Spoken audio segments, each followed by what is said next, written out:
Good day. My name is Alvaro Tangocci. I'm the technical consultant for Ergofito. I take care of the research and development. However, research and development in this case is natural. Because Ergofito is a natural product, the R&D requests biology, quantum biology, soil knowledge, and request an enormous respect for nature and its ability to solve all problems.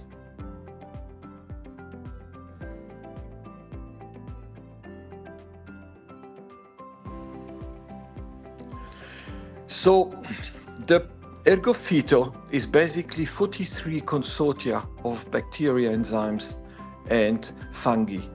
It's extracted naturally, and this product is 100% coming out of very healthy soils without damaging the soil from which we extract it, because nature works in binary fission, meaning that within 2 hours, whatever we took out very, very ecologically is replaced.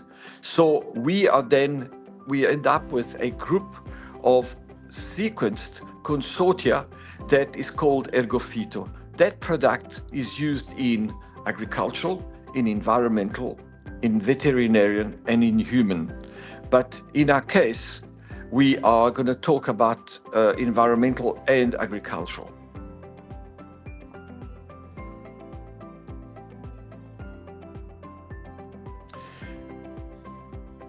So the success of Ergofito are many, but one of our most notable is where we did a large test for the government of Spain under the auspices, and we did a test on cucumbers for a full season. The goal was to reduce fertilizer by 30%, get 30% more produce, and improve the quality, the bricks, the fiber of the cucumber by 30%. So that was achieved, all goals were achieved, and we received the prize for agricultural innovation. So for us, for a Cape Town-based or an African-based company, it was nice to be put, a test in the middle of the European agricultural sector, which is very sophisticated. And this brought us a lot of respect in terms of European markets. And the other successes that we based on carbon credits. We've managed to achieve a high level of carbon credit in soil. In other words, carbon sequestration with our product. And we are now on the forefront of carbon sequestration with contracts for South Africa and overseas in terms of serious large-scale carbon sequestration.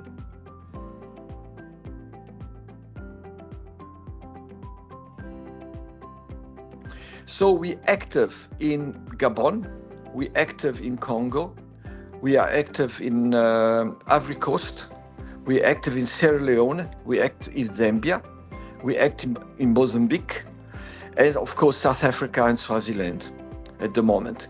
But we have a lot of inquiry for remediation in many countries, but in those countries we are fully active.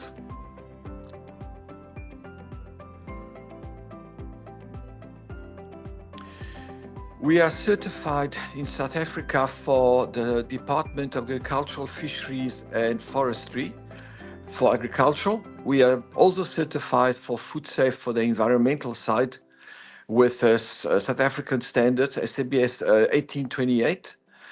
We also got the European norms, and we are certified wherever we apply. We are certified in New Zealand, we're certified in whole of Europe. America, we have an EPA. We are listed EPA, and we are, whatever the product is applied, if we haven't got a certification, we will obtain it.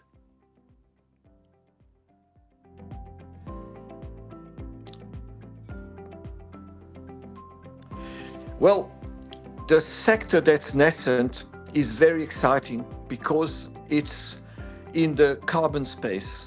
If you take soil without microbes and without carbon, that is called dirt.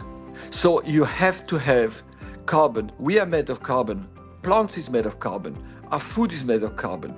So carbon plays a very important role in soil in the form of C. The trick is to take CO2 from the air and put it in soil. And that solves an enormous amount of problems. It solves health, soil health, plant health.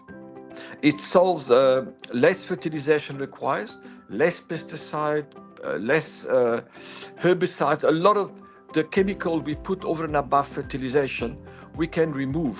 So the nascent sector in agriculture is in effect carbon capture. The challenges are in the carbon sector that there's a lot of misunderstanding.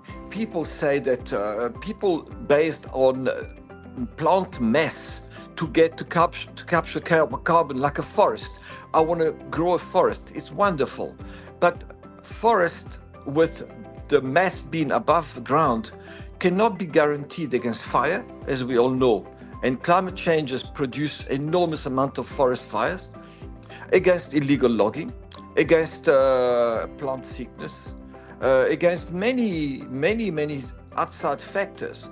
So the challenge is also that you can say, yes, I'll put solar panels, I won't trim the branches, I'll do this and that, but it's not capable of producing large scale in hundreds of millions of tons of CO2 sequestered for good.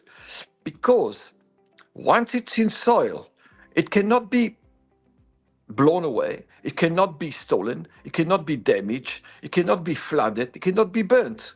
So it's a secure way for the investors to know that if you do carbon sequestration by photosynthesis, that is done. And the challenge is credibility in the carbon sequestration. You must be able to measure it. You must be able to quantify it and say, this is how much. That is what we achieve by using nature. Photosynthesis is what was designed to capture carbon back in soil. And this is what we are using. And it sort of solves all the challenges.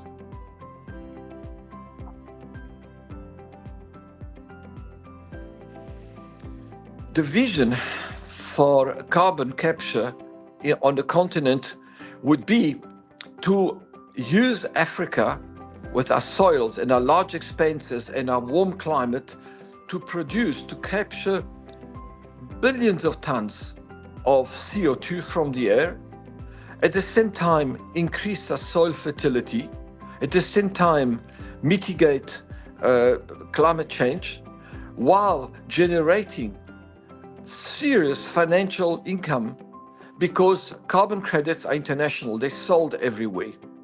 So the vision would be Europe, America, the industrialized countries are the biggest emitter of carbon.